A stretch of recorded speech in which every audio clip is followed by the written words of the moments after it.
the dot. Thank you all so much for coming to this webinar on fair chance hiring and looking at how chambers are tackling this and businesses are tackling this across the country. My name is Beth Davison. I lead the foundation of the Kentucky Chamber of Commerce. And in Kentucky, we know that talent is king, and our business members, it's one of their most critical issues. And as we think about how we obtain talent in Kentucky, it's either we upskill and get everyone that's working from off the bench, getting them on the bench and getting them working, or we attract talent. So thinking about fair chance talent is a really good opportunity in Kentucky, and we've got some case studies to prove it that we will be exploring today, along with some of our other panelists. So I am so excited to be joined by an esteemed panelist of speakers that I get to introduce you to. First up, later on today, you're going to see Maha Yaweed. She's going to introduce the Responsible Business Initiative for Justice. She's going to provide a discussion on workforce, justice issues, and clean slate. Next, we will welcome Ryan Bowman, who's going to talk about the Kentucky Chamber's program from our foundation, focused on workforce recovery and our Fair Chance Academy, and how we're engaging employers across the state to tap into this untapped talent pool. John Dye from our team is going to be talking about the business case for supporting policies around fair chance hiring. Next, we're going to be so excited to hear from Keelan Ratliff, who's going to introduce Kelly Services and why this is hiring from the fair chance community is common sense and how they're working with chambers. I can't wait to welcome Christy Putnam to the stage too. She's with App Harvest in Kentucky, great member of our board. This company has really figured out also how to crack the code on fair chance hiring. And then we'll go into some moderated questions that Maha will lead us through. Just as some general housekeeping, we'll wrap up right up at 1 o'clock. And we will have the speakers present. So this session of the webinar is being recorded, but when we get into the question and answer session, we will take that off record so you can feel free to speak freely. You know, I think I talked a little bit about why this is so important to the Kentucky Chamber Foundation. In Kentucky, we have been hit so hard from the country's opioid crisis. And we had so many opioids coming into our state for years. It was hundreds of pills that were distributed among every man, woman, and child that was in our state. So what we see in our state from the fallout of that is decades and decades of generational implications. And from the business community, we look a lot at the workforce. And in Kentucky, we have one of the lowest workforce participation rates in our country. And so that means that we have people that are in our state that could be working, but have exited the workforce. They're not looking for jobs. They've decided to exit the workforce altogether. And when we look at some of the core reasons why in Kentucky, and I know my colleagues John and Ryan will probably speak more to this, but we see the root causes that are surfaced around the substance use disorder and also high levels of incarceration that are surrounded by low-level offenses that have to do with drug charges. What we've been able to prove in Kentucky, and you'll hear more about later, and I know within Killian, he's got some great stories from Kelly Services as well, is that employment matters. Connection to a job, work matters when you're thinking about recidivism and how to cut off that cycle, that when someone is connected to meaningful work, those the chances of them going back to prison decrease, but also so does the ability that they'll go back on those substances. That also decreases. In turn, workers get a great talented talent pool, and our tax base increases in the state of Kentucky. So for us, it's a win-win-win. So I cannot wait to let now Maha's going to take the stage, and we will introduce you to some of these great concepts so you can consider them for your own communities and your own states across the country. Maha? Yeah, thank you so much, Beth. Really, thank you. And thank you to the Kentucky Chamber Foundation and the Kentucky Chamber for being such wonderful partners and being such champions on this issue. Again, my name is Maha Jaweed. I'm the Chief Strategy Officer with the Responsible Business Initiative for Justice, or RBIJ as we're known. And we are an international nonprofit that works with companies to champion fairness, equality, and effectiveness across systems of punishment and incarceration, and to advance economic mobility and opportunity for system-impacted individuals.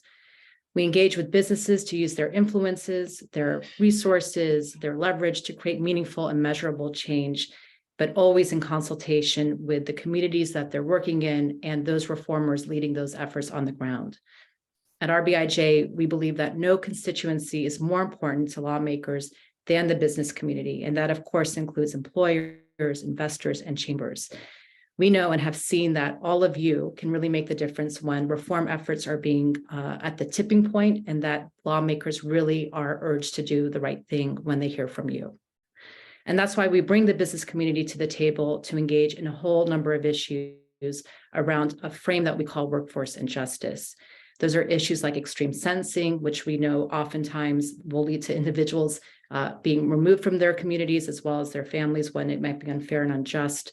Also, bail-related issues. Many parts of the country, if you're charged with a crime, you may not be able to work because even before you're being convicted because of the pretrial detention and not being able to post a money bond. And so really the opportunities to think about ways in which we can ensure that people are able to support their families while their sentences are while it's possible that they may not even be sentenced, that they may actually have the charges dropped. That's really critical and important, as well as the topic of today's conversation around clean slate and second chance hiring, which I'll describe a little bit more in a moment. But just to say how we do this work, we do this working closely with local campaign organizations on the ground. And what I mean by campaign organizations, I mean those folks who really know what's needed for their community to advance criminal justice reform and to advance what's right for their communities. And so we do this by bringing in the business voice at the right time, by helping to place op-eds, press conferences, inclusion in press conferences, that is, developing statements, open letters, public and private advocacy, and more. And these days, in fact, we're doing this through a larger umbrella called the Workforce and Justice Alliance, or WJA, which we launched in late October, and includes companies like Kelly Services, thank you, Keelan, as well as Georgia Pacific, Mod Pizza, and many more. And we'll share more about this in a little bit too. So the context for today's discussion is really about realizing that 1 in 3 adults in the US have some form of criminal record. That's remarkably 70 million people. And so for many of those folks, they might be minor convictions or even only an arrest record. It can create a huge barrier to employment, as well as opportunities related to basic life needs like housing and education. These collateral consequences, as we call them, disproportionately impact people of color and can long persist after an individual has paid their debt to society. At the same time, we know that businesses across the country are experiencing labor shortages, as Beth had described. And so 2 solutions are right in front of us. One is clean slate and one is second chance hiring. So clean slate refers to legislation that's really percolating across the country in different legislators that allow for individuals with qualifying criminal records to have them automatically sealed if they stay crime-free for a period of time. It's not that we're asking for legislators to consider when they should be doing this. These laws are already on the books, and they allow for individuals to have their offenses sealed, not from law enforcement, but from others who do background checks. And so the key word here is automation. It's using technology to innovate in a way that these opportunities are already available to individuals in your communities. And we're just allowing for the opportunity for it to be done more expediently because it's difficult, it's expensive. Like most government processes, it can be hard to decipher. So this is an innovation that's sweeping the country, and a lot of business leaders have been joining us in support, recognizing that this in fact helps to expand their workforce and is good for their communities. And then the second topic to consider for today is second chance hiring. And this is really considering the ways in which employers are increasingly recognizing the importance of having an inclusive workforce and bringing in individuals, even with criminal records, by ensuring that they have the resources they need when they are on their payrolls. So today you're going to hear more about this from an incredible panel of chamber representatives and business leaders. They're going to share why it's important and why chambers like yours are critical in advancing justice in your state's workforce. So I'm excited to be here, as I said, and I'm super excited to turn over to John, who will describe a bit more about the ways Kentucky is approaching this. John? Absolutely. Well, I guess I first want to touch on why the chamber supports policies that promote second chance employment.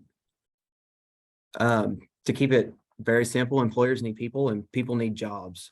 It's very unfortunate that criminal records prevent many Kentuckians from being able to actively participate in the workforce. And when this happens, it makes it a lot harder for employers to find talent. Some employers try to be as flexible as they can in hiring individuals with criminal records, but in many cases, federal law or just the legal liability related issues that come along with second chance employment will hinder or prohibit the ability to do so. When an individual can't find work due to a criminal record, it harms that individual, but it also harms the individual's community as a whole. It reduces their earning potential. It reduces their financial stability. It increases the likelihood of becoming dependent on public benefits. And I think worst of all, it increases the chance of recidivism, that terrible word that we all in the recovery realm try to avoid. So all of these things negatively affect economic growth and upward mobility, both of which, when you're talking about a state competitive standpoint, whether you're a local chamber, a state chamber, the U.S. chamber, looking at economic growth and upward mobility and things that hinder that should be a key concern for any chamber of commerce. Expungement and other policies that support second chance employment are part of the chamber's broader workforce development strategy. Our view is that the state needs to have a multifaceted approach to addressing the workforce challenges, including policy changes to things like childcare, education, public benefits, of course, substance use, tax reform, and criminal justice is just another area that fits into this multifaceted approach. Smart reforms can encourage workforce participation and improve employment outcomes amongst the justice-involved population, while at the same time reducing recidivism, promoting public safety through less crime, and reducing the strain on our justice system. So these are huge undertakings for any chamber of commerce. The last thing I really want to touch on is just the support that we've had in this space, especially speaking to our local chambers of commerce. Our membership has been incredibly supportive of these policies. Everything we do is grounded in the goals and policy preferences of our members. All the reasons I gave earlier are why the chamber supports second chance employment, and that's also why that encapsulates the views of our members. But some members have personal connections, and that's where we really make those inroads. Whether it's family or themselves who have gone through this, they have the lived experiences. And it's always important to remember that people run companies. These are real people that run these companies, and their experiences have effect on their community. So by finding our most zealous partners in this realm and really allowing for second chance employment, we're allowing our state to have opportunities that otherwise it wouldn't have. With more than 100,000 open jobs in Kentucky, we rank at 48th in the nation. So not so great. Companies like Ford investing $5.8 billion, $11.2 billion total in investments last year, which is a record for the Commonwealth. This is a pivotal time, and what I would say is definitely a workforce crisis. And it's important for our legislature and for state leaders to study things like our workforce report, to look at the work that Beth and her team are doing here at the Kentucky Chamber and tackle these recommendations head on, really to tackle Kentucky's employment crisis as it is. And these are recommendations I'm more than happy to talk about if there's any specific questions, but everything from bail reform to more access or easier access to expungement, educational opportunities for those that are justice involved, better data collection on the kind of lives that they're living and how we can improve that, funding for recovery and mental health services. All these things fit into a broad platform that we have, a multifaceted approach trying to get the state back on track. And now seems to be the time, with the investment in our state, now seems to be the time to do so. Wonderful. Thank you so much, John. It's amazing to hear all the efforts that you've done in Kentucky, as well as hearing about the needs there as well. And I want to throw it to your partner, Ryan, at the foundation to share a bit more about how the foundation is also getting involved. Yeah, thank you, Maha. I appreciate it so much. I really love being here today, and thank you to the participants for being here and showing your commitment to, what we call accessing those fair chance populations. Our work within the Kentucky Chamber Foundation really started as a response to, as Beth said, that opioid epidemic here in Kentucky. And the Kentucky Chamber Foundation is really the philanthropic arm of the Kentucky Chamber. And the Workforce Center is housed within the Kentucky Chamber Foundation. And I run the Workforce Recovery Program. So my name is Ryan Bowman. I run the Workforce Recovery Program within the Kentucky Chamber Foundation. And really, as a response to the opioid epidemic, we knew that we had to do something because there is the talent out there in the recovery space and the justice involved space. We just need to prepare employers to locate that talent and also be able to retain that talent. We tell them that it is one thing to call yourself a fair chance employer. It's another thing altogether to be able to successfully recruit, hire, and retain individuals in Kentucky. And as John hinted at, Kentucky has some of the lowest workforce participation rates in the country. And with big investments of companies coming in, they're looking for workforce. And if big companies are making large investments in Kentucky, we know that our other companies that are here and established are going to feel the impact of that as well.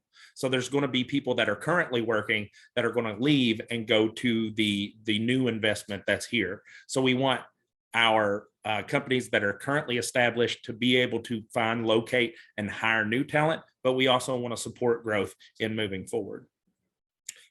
So in Kentucky, we have about 1.3 to 3.1% of our workforce participation rate impacted by the opioid epidemic.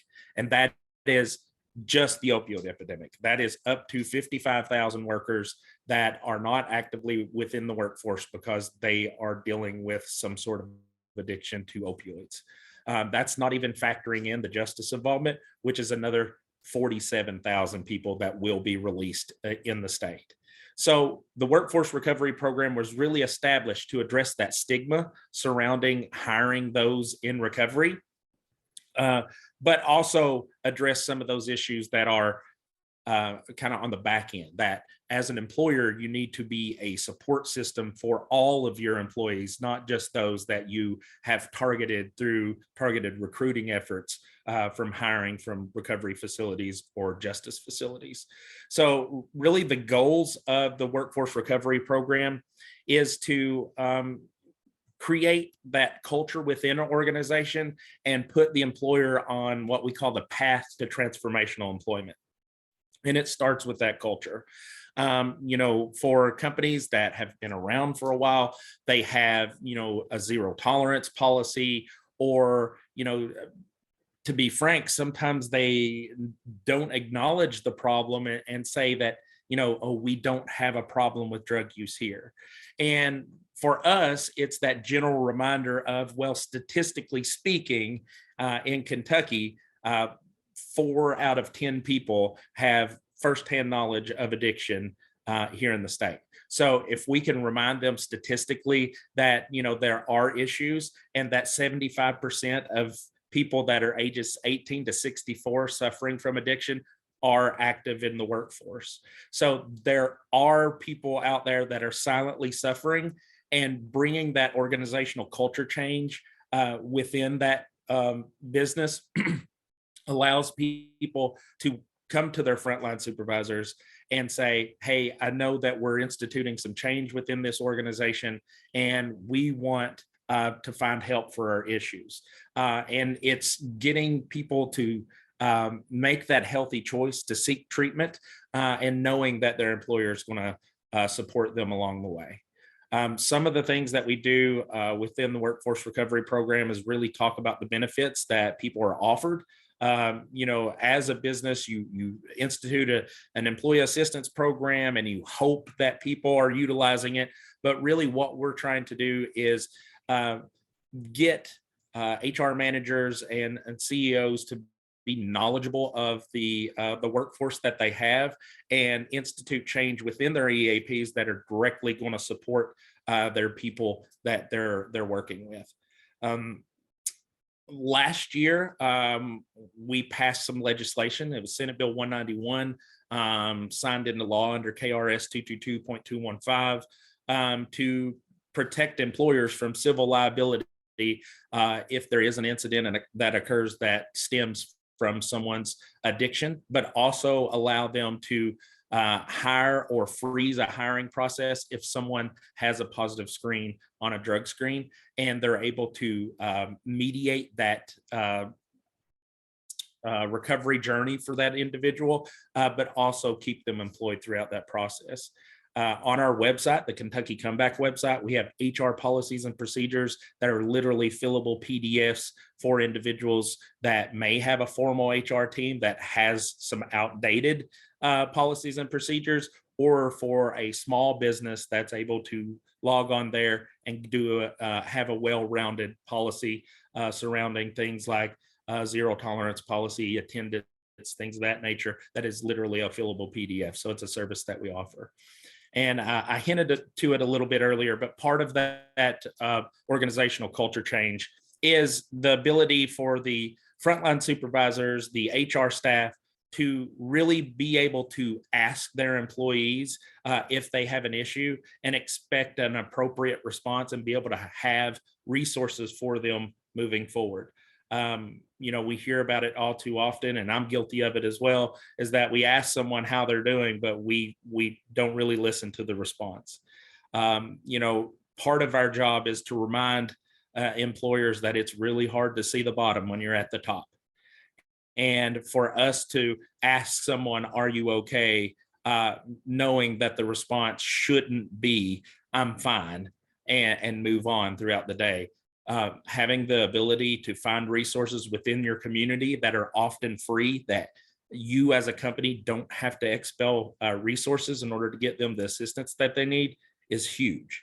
And our research shows that employer-led recovery efforts are far more successful than family-led recovery efforts. So it's some really great work that we're doing, and look forward to doing every day. So part of the workforce recovery program is allowing businesses in Kentucky to expand that talent pool. It is a game changer whenever I can go into a community where an employer is and tell them that there's a 40-bed facility within walking distance of the company, and gain access to that talent. We partner with some really great partners. The Kentucky Community and Technical Colleges, they're doing a great job in creating curriculum that is really employer-led. So an employer goes to KCTCS, develop a curriculum that they want to see, whether it's manufacturing is a big one. So we're talking about fork truck drivers, advanced manufacturing, stuff like that. And in Kentucky, they're in-demand jobs, so we can get a scholarship and get that paid for. So it's some really great stuff that we're doing with our partners. We want to increase those fair chance talent pipelines. I'm sorry to Kelly Services, but I would rather my employers pick up the phone and call a recovery facility that's local in their area than their local staffing solution. I'm sorry, but that something that we would really like for them to be able to do, and have that ability where they have that untapped talent that they're able to reach out to. And once again, just going to that fair chance training and education. And if we're talking about a fair chance training and education, I can't leave out the Fair Chance Academy. So last year was the first time that the state has ever done anything like this. It was introduced the Fair Chance Academy, where we certified 20 businesses in Kentucky, and a big shout out to Christy here. App Harvest was part of that. And we've seen nothing but success from those companies that participated in the Fair Chance Academy.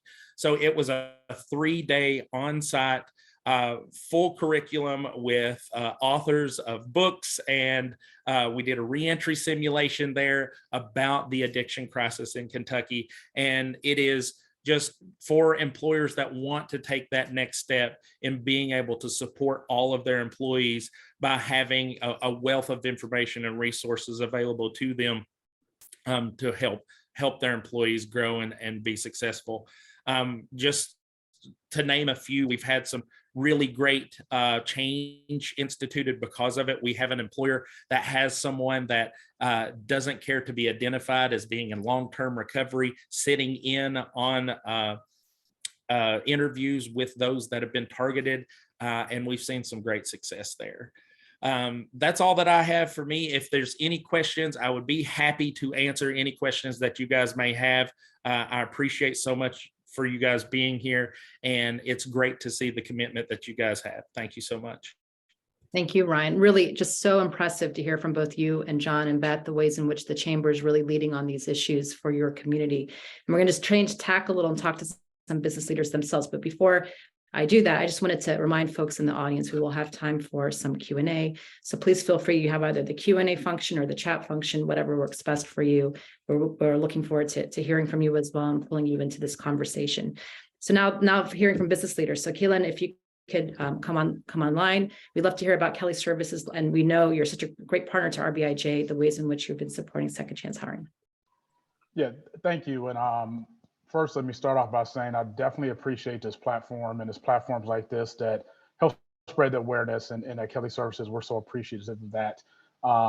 And as Ryan said, no need to apologize, Ryan. In fact, I think there's an opportunity for companies like Kelly Services to partner with recovery centers and treatment centers in order for us to create that four-way win, whether it be with the community, with the different partners, as well as any customers we represent. So there's definitely an opportunity there. So hopefully that, when they do make that call, there's avenues, and we are able to provide that as we create allyship and partnership within different locales.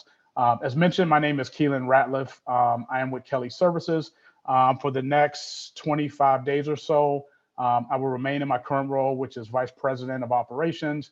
In that role, I'm responsible for partnering with many corporations as it relates to satisfying their hiring needs and finding talent. At the beginning of the year, at the start of the new year, I will be embarking on a new journey, and that is as a Chief Diversity, Equity, and Inclusion Officer for Kelly Services.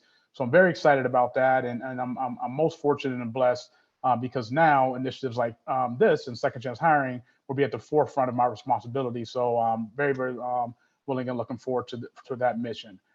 So at Kelly Services, we have embarked on this journey for quite some time. We started about 8 years ago as it relates to second chance hiring. We have an initiative which we call Equity at Work.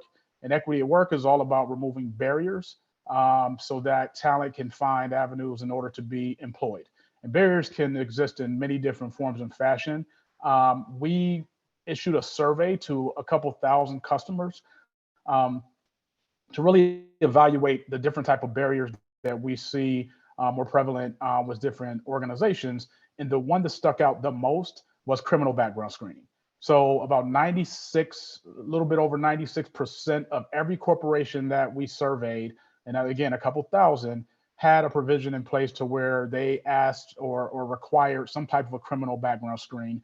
And those checks, differed in from severity perspective, right?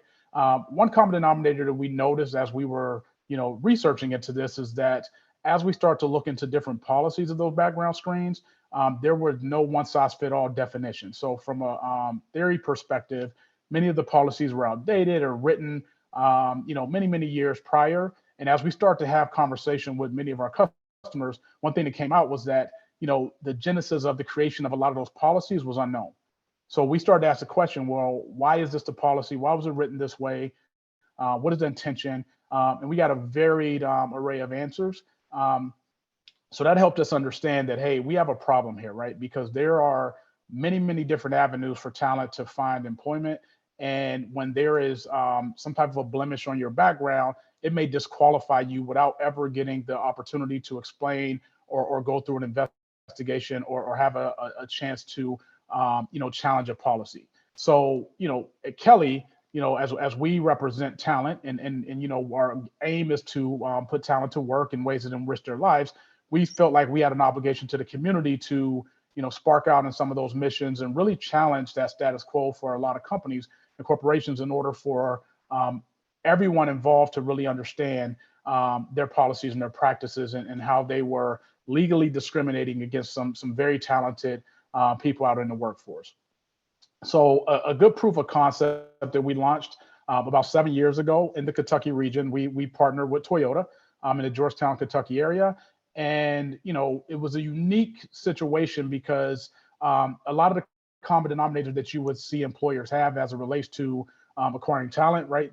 Toyota didn't have, so there wasn't a challenge of pay rates. They had a very attractive pay rate. It wasn't a challenge of brand. They had a very attractive brand. Everyone in that region knew of them. What happened is Toyota went through a new model launch, And in their words, excuse me, they completely just ran out of talent.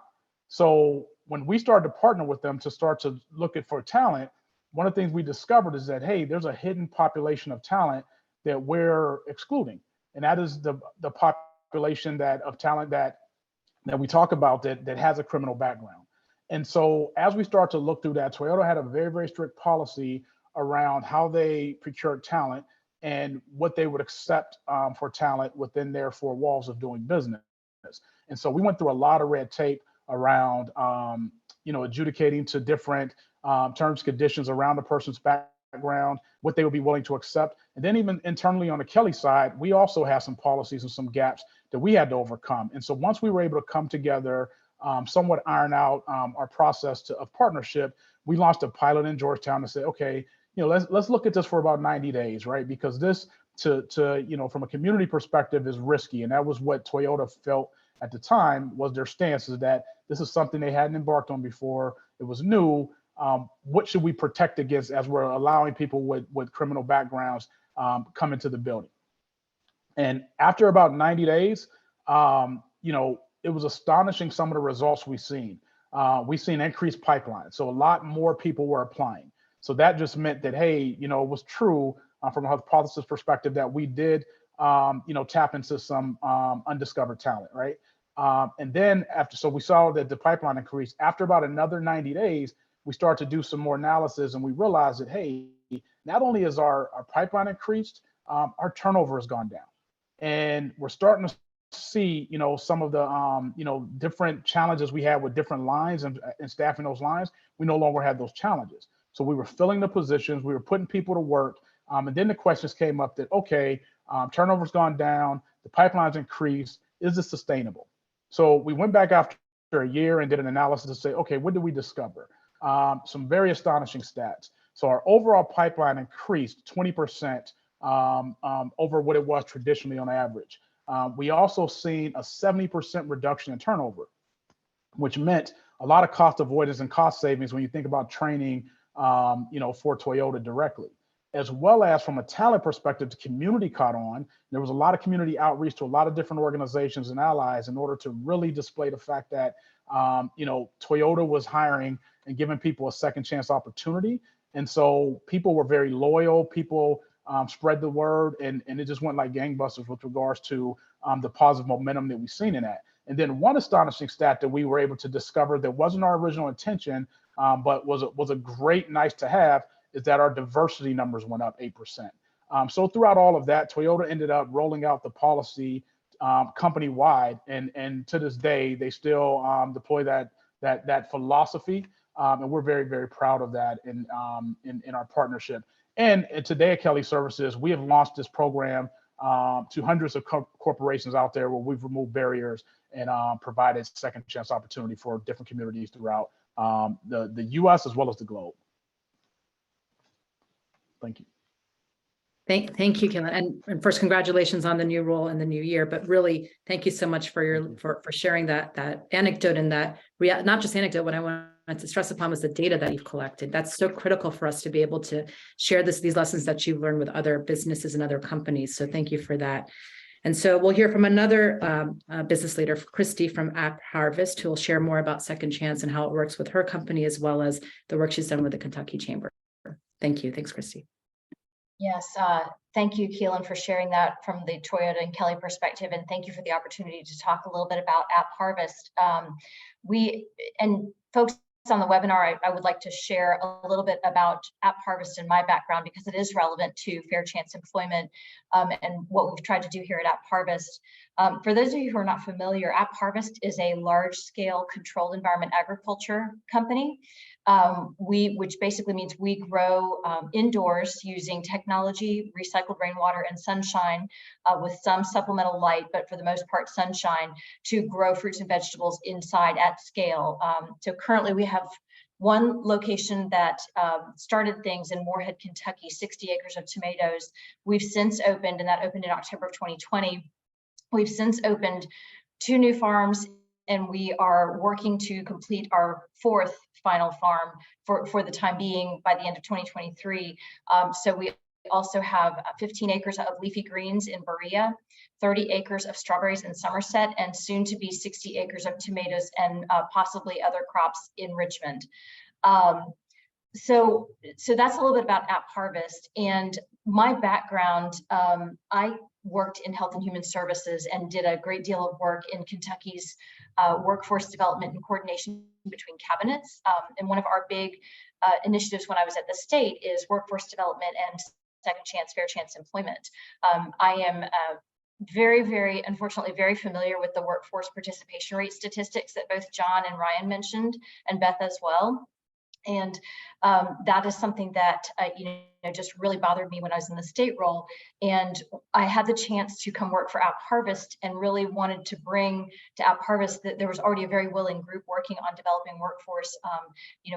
App Harvest created a new industry. The CEA industry in Kentucky was in existence, but not on a large scale. And so we have had to sort of look at ways to create our own training pathways and our own workforce development, and fair chance employment has been a part of that since we really started. That 45th, 46th, and now 48th workforce participation rate is really daunting to a new employer who's coming in with an industry that is not a well-developed one in Kentucky. And along those lines, talent pipeline management with the Kentucky Chamber of Commerce and a lot of other initiatives, including the Fair Chance Academy, have been key pillars to what we are doing to grow the workforce in the controlled environment agriculture industry. So we're greatly appreciative of the partnership with the Chamber. I would like to talk a little bit about how the Fair Chance employment has been implemented at App Harvest, some of our results. Like Kelly and Toyota, we have seen an increase in our diversity and a decrease in our retention. I think increase in retention rates and a decrease in people leaving. So our retention rate has decreased from about 25% when we first started. It was a new business. People weren't as accustomed to it. It's hard work. We now are hovering at around 8%. So that's a pretty significant decrease for us for people exiting. We do give a lot of credit to that decrease in people leaving to being a fair chance employer. So how it works for us is we actually had some mistakes along the way that are lessons learned that I wanted to share here as well. But we do work with local recovery centers. We've partnered with one in Moorhead, and we've partnered with a couple of statewide agencies, including Volunteers of America and Addiction Recovery Care, to develop workforce components within their recovery programs, where we partner with them to bring people into our adult certificate program for ag tech, which is part of a larger ag tech education program that we've put together that focuses on high school, but then we've also developed it for adult learners. But working with recovery partners, we do hire those who are in recovery. We bring them into, and this has been primarily in Moorhead, but we are now expanding it to the other farms as well. We bring them into our Moorhead farm, and there we have a great partnership with our local workforce development board, EKSEP, it's Eastern Kentucky Concentrated Employment Program. They actually placed a success coach in our facility 2 days a week to help with our folks who are in recovery and participating in fair chance employment, to connect them to resources, to make sure that they had someone they could go talk to make sure that we were complying with all other components of fair chance employment. And that's been a really terrific partnership. The other benefit for an employer is it is a subsidized success coach. So we pay part of that success coach's salary in return for them coming on to our campus 2 days a week. But that success coach is able to assist not just the individuals who are there as part of our fair chance recovery, fair chance employment program, but anyone else who's on site who needs connection to resources too. So it's been a huge benefit. We're very excited about expanding that to our Berea, Richmond, and Somerset locations. Same thing, working with the local workforce development board to have a success coach on site for connection to resources. So that's in a nutshell just how that works on site. We have a different background screening process in that, one thing we learned is at one point we had discontinued the level of drug screening that is typical for employment. We learned that for people who are in recovery in the Second Chance program, they needed to be in an employment situation that is very structured and has a very consistent drug screening as part of employment. So we had to re-implement that and adjust it in a way that met the needs of both. We wanted to make sure that we were not automatically excluding some folks, but we were providing that employment screening that met with the Second Chance recovery program's needs. So that was a lesson learned.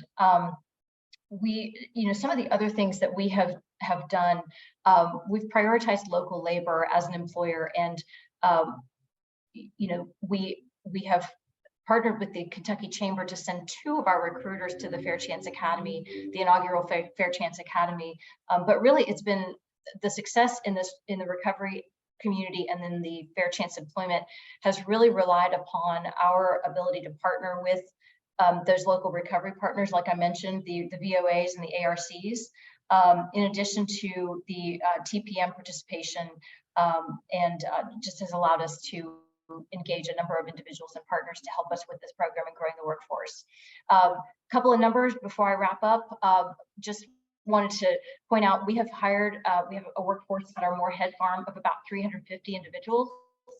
And of those 350, at any given time, about 10% of those are individuals who are participating as part of our Fair Chance Employment Initiative. So do we want to see those numbers go up? Our recruiters are focused on recruiting from communities. We're expanding to focus more on formerly incarcerated. To date, we've really focused primarily on those in recovery, but at this point, we're expanding to include those who are formerly incarcerated. And we'll be looking at our background screening and clean slate, approaches for that as well. So, but it's great partnership. We've appreciated it, the support from the Chamber and all the other partners, and just appreciate the chance to share some of our results with this group. So thank you very much, Maha. Thank you, Chrissy. Really remarkable to hear what you've been doing, and really just, again, it's so wonderful to connect with business leaders throughout the country who are working so hard to support their communities and to ensure that people really have a fair shot.